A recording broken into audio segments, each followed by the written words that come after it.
Alors, Demony, il donne son avis sur le crash Hamilton-Verstappen. Il a jamais vu Hamilton faire quelque chose d'antisportif. C'est vrai, c'est jamais arrivé. C'est pas Schumacher de ce point-là, Hamilton, quand même.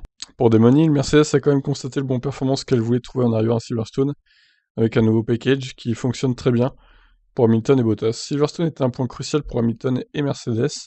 Ils sont arrivés avec de bonnes évolutions sur la voiture juste au moment où nous pensions qu'ils avaient arrêté de se développer. Ils ont fait quelques petits ajustements supplémentaires. Cela semble leur avoir donné assez d'appui sur la voiture, leur permettant d'être les plus rapides en ligne droite. La Mercedes est devenue plus compétitive et je pense que Red Bull a été surpris par ça.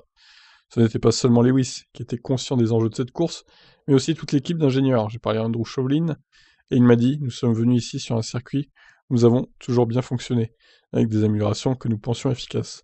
Nous avions Hamilton et Valtteri dans le simulateur pendant le week-end de course pour affiner la voiture.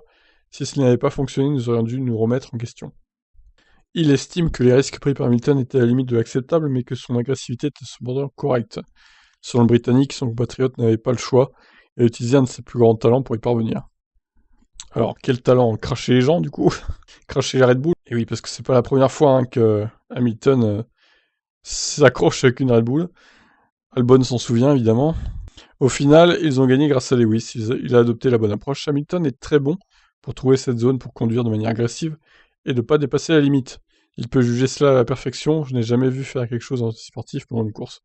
C'était la chose la plus proche de la limite qu'il ait fait, mais ce n'était pas au-delà. Il devait le faire, il devait être agressif. Il y avait toujours un risque d'avoir un accident, mais ça aurait été autant la faute de Max que la sienne.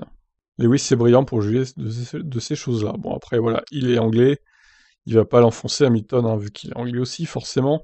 Peut-être un manque d'objectivité hein, pour Demony, là. Pas super objectif, on va dire. Et pareil, un pilote hollandais, il irait pas contre Verstappen, ça paraît quasi certain, quoi. Bref, de toute façon, on va pas polémiquer toute la semaine prochaine non plus sur tout ça, je pense que ça va se calmer jusqu'à la Hongrie. Alors c'est dommage hein, que la Hongrie soit pas dès ce week-end, parce que à mon avis, ça aurait été encore dans les esprits tout ça. Ça aurait été encore plus chaud. Bon, là, d'ici la semaine prochaine, ça se calmera, je pense. Et bon, peut-être que ça sera un peu derrière tout le monde, cet accrochage. Même si, hein, un tel accrochage pour Verstappen, je pense qu'il va le ruminer encore un petit moment. Et comme j'ai dit, il pourrait bien chercher à se venger, si l'occasion se présente, on va dire. À voir, je vous laisse réagir. Ciao.